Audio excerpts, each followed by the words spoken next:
संक्षेप में मैं बहुत मानता हूँ माननीय सदस्य बहुत जानकार हैं सभी, संक्षेप में बात कहिए प्लीज।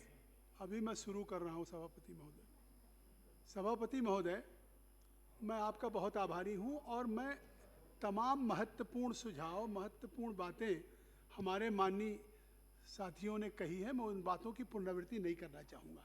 मैं तो केवल आपके माध्यम से आज अपनी सरकार को इस बात के लिए बधाई देता हूँ और अपने श्रम मंत्री जी को कि जो 3 कोड लेकर के आए हैं और जिस तरह से उन्होंने अपने इंट्रोडक्टरी रिमार्क्स में कहा कि हमने 29 कानूनों को, श्रम कानूनों को, सुधारों को इस तरीके से किया है, तो निश्चित तौर से इस दुनिया की वैश्विक चुनौती में जब ये मानसून सत्र हो रहा है, तो मानसून सत्र आज नहीं, जब अगले 100 वर्ष के बाद कभी इस सत्र के इतिहासकार इसका विश्लेषण करेंगे तो ये शायद इतिहास में हमेशा इस बात के लिए याद किया जाएगा कि जो भारत के 2 सबसे महत्वपूर्ण सेक्टर हैं, एक सेक्टर फार्मर्स का, दूसरा सेक्टर देश के संगठित असंगठित श्रमिकों का, उन दोनों के लिए अगर ऐतिहासिक विधेयक, क्रांतिकारी कदम उठाए गए थे तो नरेंद्र मोदी जी के नेतृत्व की सरकार में ये कदम उठाए गए थे।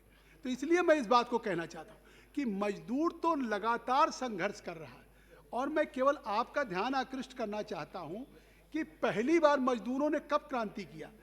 पहली बार उन्होंने 1779 में, जो एक स्पार्टकस गुलाम था, दास था फ्रांस की रोमन सरकार के खिलाफ, जब उनकी चूल्हे हिला दिया, दास्ता की गुलामी की जंजीरें से मुक्ति मिली, तो वो पहली क्रांति मानी जाती। फिर आप दुनिया के मजदूरों एक हो, शिकागो आपको याद होगा 1 मई 1886 की, वो दूसरी क्रांति मानी जाती है। और फिर व्लादिमीर लेनिन की 1917 में रूस की जो हुई वो तीसरी क्रांति मानी जाती है। और आप यकीन करिए कि चौथी क्रांति मानी जाएगी जब आज हम ये तीनों विधेयक पारित करेंगे, तो ये भारत की चौथी क्रांति होगी श्रमिकों के हित में। क्योंकि अभी तक मजदूर क्या कहा जाता है, हम इतना डिग्निटी ऑफ लेबर की बात करते हैं, श्रम के महत्व की बात करते हैं, लेकिन आज भी कोई मजदूर होता है तो उसको हम कहते हैं ये श्रम बेचने वाला है। आज भी किसी भी, भले ही इस बिल के पहले लोग मजदूर को अपना श्रम बेचना वाला मानते हो या कहलाता हो, लेकिन इस विधेयक के बाद, पारित होने के बाद, अब वो मजदूर, उसके श्रम पे उसका अपना अधिकार होगा। ये एक क्रांतिकारी परिवर्तन होने जा रहा है। तो इसलिए मैं ये कहना चाहता हूँ, मैं उन तमाम विधेयकों के कितना कोड बनाया, मैं उन सब बातों को दोहराना नहीं चाहता हूँ। 2002 में अभी हमारे विधुड़ी साहब ने उल्लेख किया, आखिर 2002 में श्रम सुधारों के लिए लॉ कमीशन ने और सब लेबर कमीशन ने एक सुझाव दिया, लेकिन 2002 से आज तक शायद उस पर कल्पना नहीं हुई। अटल जी ने एक सपना देखा, उस पर काम शुरू हुआ था। मैं आज कहना चाहता हूँ कि अटल जी का भी जो सपना था कि श्रम में सुधारों को, उसको भी साकार करने का काम आज नरेंद्र मोदी जी की सरकार ने किया है। तो निसंदेह ये एक ऐतिहासिक क्षण है कि अभी तक जो शेड्यूल्ड की एंट्री में रहते थे, शेड्यूल एम्प्लॉयमेंट में, उन्हीं लोगों को न्यूनतम वेतन देने की गारंटी रहती थी। लेकिन आज 40 करोड़ लोग ऐसे जो असंगठित हैं, उनको भी अब गारंटी होगी, चाहे संगठित हो असंगठित हो। मैं अभी बात तो मैं कह दूं ज़्यादा नहीं, मैं श्रम संगठनों से जुड़ा हुआ हूं, इसलिए मैंने आपसे आग्रह किया था।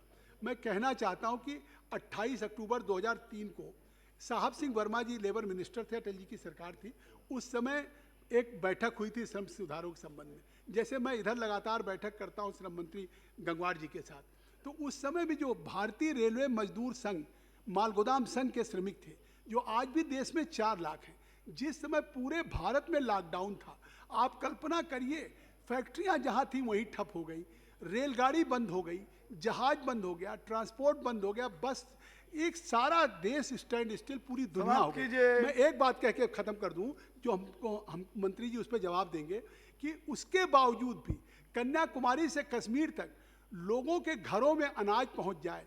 जब फैसला लिया हमारी सरकार ने कि उस लॉकडाउन में भी अबाध गति से मालगाड़ियां चलेंगी, तो उस लॉकडाउन में उन श्रमिकों ने लोडिंग अनलोडिंग का काम किया। कोरोना के डर के बावजूद भी कहीं एक दिन भी किसी परिवार में खाद्यान्न की कमी नहीं हुई। श्री मैं मनोज अधिष्ठाता तिवारी- मुझे एक मिनट बात कह के खत्म कर रहा हूं। तो आज जी। मैं मंत्री जी से चाहता हूं जब उत्तर दें कि आपने सबको उसमें कहा है।